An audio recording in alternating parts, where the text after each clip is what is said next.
As we spoke before when we were here another time, is that what percentage of wrestling, jiu-jitsu, martial arts, or life is up here in your head? What percentage do you think? 5%, 10%? What do you think? Like 90%? Sometimes you get 80, 90%, right? It's in your head. Like we said, what do you do to train your mind? Do you have a game plan? Right? In life, we come across adversity. And to me, martial arts, wrestling, jiu-jitsu, sports in general are a microcosm of life. And what do you say? That's a big word, right? Like refrigeration, delicatessen, big words. But what is that microcosm? That means it's like kind of a shrunken down part of life. Right?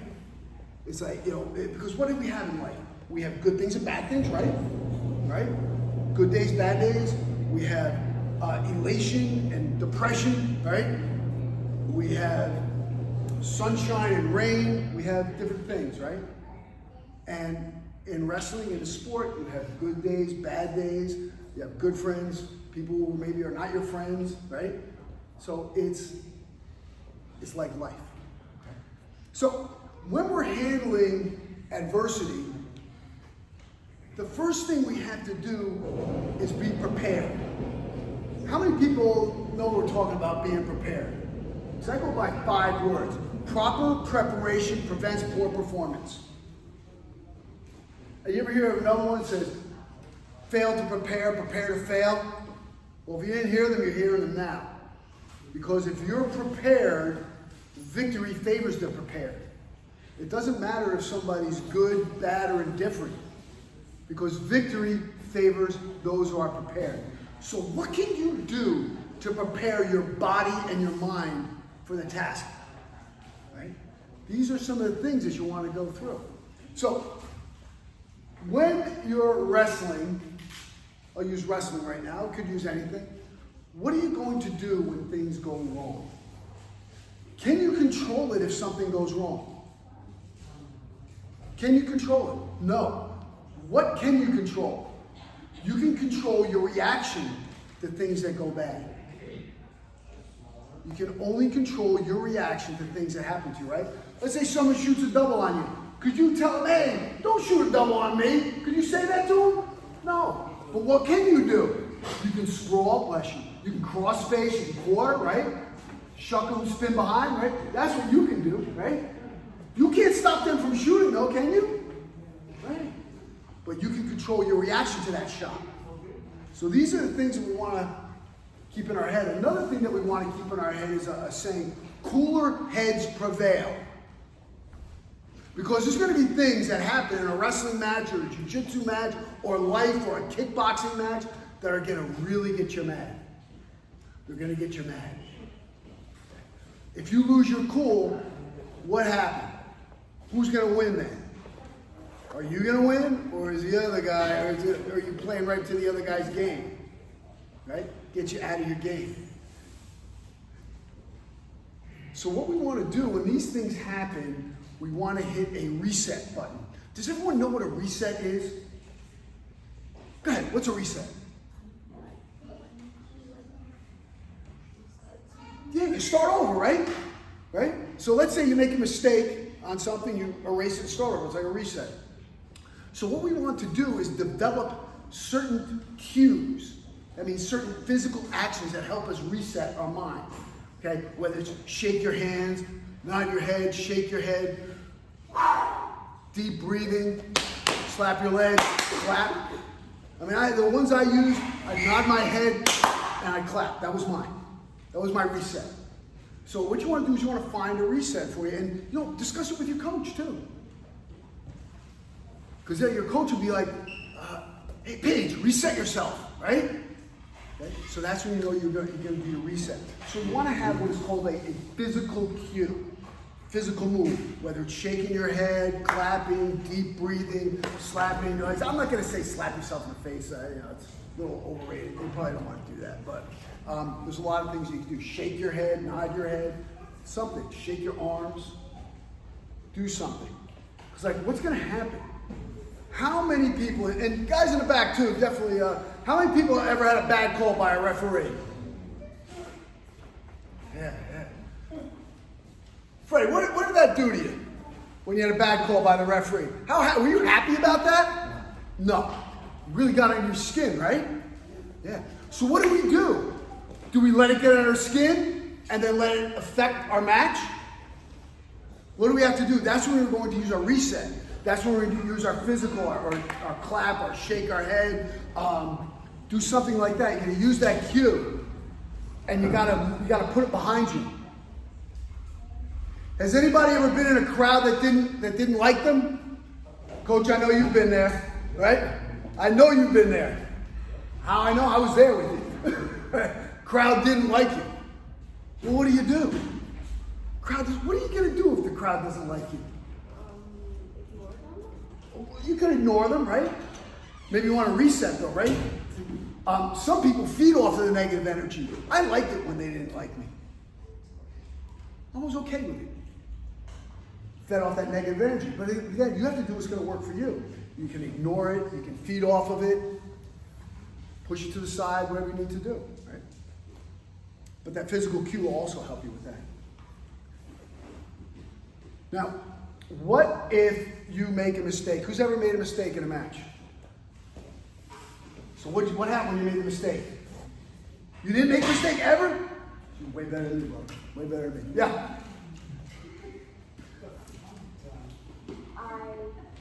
I shot to my side, the other side of my opponent, and he got my back. He got your back. Okay. You made a mistake. Now, what did you do to recover from that mistake? That's why we're here. This is when you're going to use that reset. Listen, everybody makes mistakes. Anybody ever see what a pencil? Pencil has an eraser on the other end. You know why? Because people make mistakes. It's not a sin or a crime to make a mistake. You can fix it. I'll tell you, when I type on my computer, I use the backspace a lot. I make a lot of mistakes, right? That's why it's there. But it's how do you handle it? Do you let it upset everything? Or do you take that mistake, do my reset, and move forward from there? And this is what this training does for you when you have your proper mindset, right? So, what do you do? Anybody ever been there when an opponent made a good move? Did a good move? Yeah. How does that feel when they make a good move? Does it feel good for you? No. They made a good move, not you. Like somebody took you down with a good takedown, or threw you in a headlock or something, right? Yeah. So what do you do when you recover from that move? You reset, and you know what? It's your turn now. It's your turn. You got to put it behind you. If anybody, and maybe you older guys know about a defensive back. If a defensive back, how many of you guys know football? Okay, a defensive back, when they make a mistake, right? Now, when they get burned for a touchdown, what's the quarterback generally do in the next series? Goes right for that. Yep, goes right for the same guy. Why? Because the guy could be dwelling on this. He's like, oh my gosh, I made this huge mistake. I made a huge mistake. And they scored a touchdown on me. And they dwell on it. But guess what? You have to have a short memory. You can't dwell on that. Because when you're sitting there thinking about the mistake you made, what's going to happen? You'll make another mistake. This is why you have to recover quickly. Because if you don't recover quickly and do your reset, the next mistake will come. Guaranteed.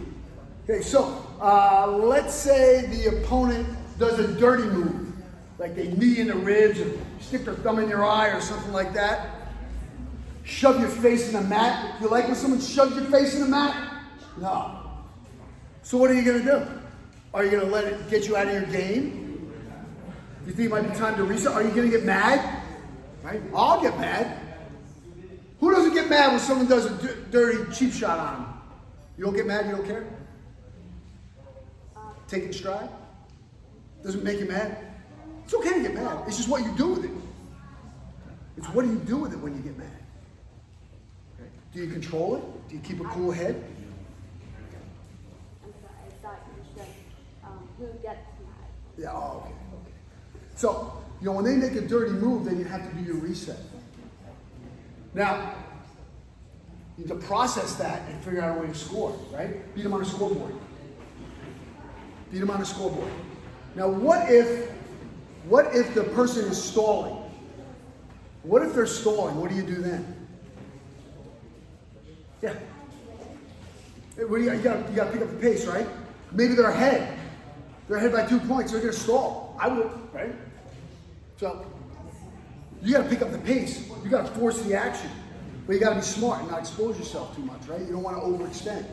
But we teach you how to deal with that mentally. You got to get yourself ready. Now, what if you lose? Okay? I'm not going to pick on you, but I'm picking on you. You lost today, right? Okay? So,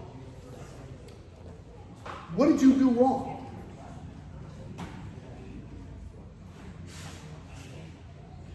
I'm not putting you on the spot, but I'm putting you on the spot. We're making a point of this because I care. Okay? So, just like your coach cares. That's why I put you on the spot. He doesn't forget about you. He works with you. Now, why? What you do is you look at the steps. You look at what you did before you lost. And then you also look at what you didn't do.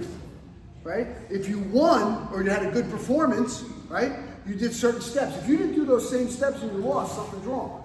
Or if you come out on the mat with an attitude of defeat already, like you're smiling, goofing around, you're going to lose because you were expecting to lose. That was the biggest thing. You expected to lose. If you expect to lose, people, you will not be disappointed. If you expect to lose, you will not be disappointed. So what you have to go out there is try to get better each time you step on that mat, each exchange, right? What did you do wrong? What did you do right? So you want to make sure that you have that every time you step on that mat. It's not a part-time thing. It's an all-time thing. That's why, you know what? Practice is no different than a match. That's why you can't put an over amount of importance on any particular mat, right? You can't say whether it's a state finals or the districts or a dual meet or practice, are they all as important? Yeah, it's another day in the office. And every day in the office you work hard. This is your office right here. This is where you work hard. You want to have that attitude the whole time you're out there. You want to have that attitude. Everything's important. When I work out, do you think I just work out to work out? Or do I want to get better and stronger every time? Do you want to learn more every time? Every time you step on that mat, you know what your goal is? What's your goal every time you step on that mat? Tell me. Is it to win? You can't always win. You can't, to get better. Exactly. Your goal is to get better. Do better than the time before. Try harder. Do better. That's the mindset that we want to have. Now, do we also have plans for, if you have a short time? Let's say you're ahead by 2 points. Do you have a plan for that? Because you can't get called for stalling. But guess what? You have to protect that lead, right? So what are you going to do? What's your plan? So know your plan. I'm not going to preach to you on what plan you should have, but you want a plan. You want something that's going to work for you. Something that's going to be repeatable. So it all makes sense to you guys? Well, that's all I know. So there you go. Does anybody have any questions, anything? Or anyone have any questions, anything maybe I didn't cover or something that you wanted to see? Or any other question? Yes, buddy. Something that you can do to help improve your game on the mat is to visualize in your mind what you're going to do. Visualization, positive imagery are huge. You want to visualize yourself going through your moves. You want to visualize yourself being victorious. There's a whole set of training for that we do on that as well. The visualization, positive imagery. Okay. Good point. Anybody else? Anyone? Any parents? Any questions? Any? All right, guys. Well, that's it for our session today. I want to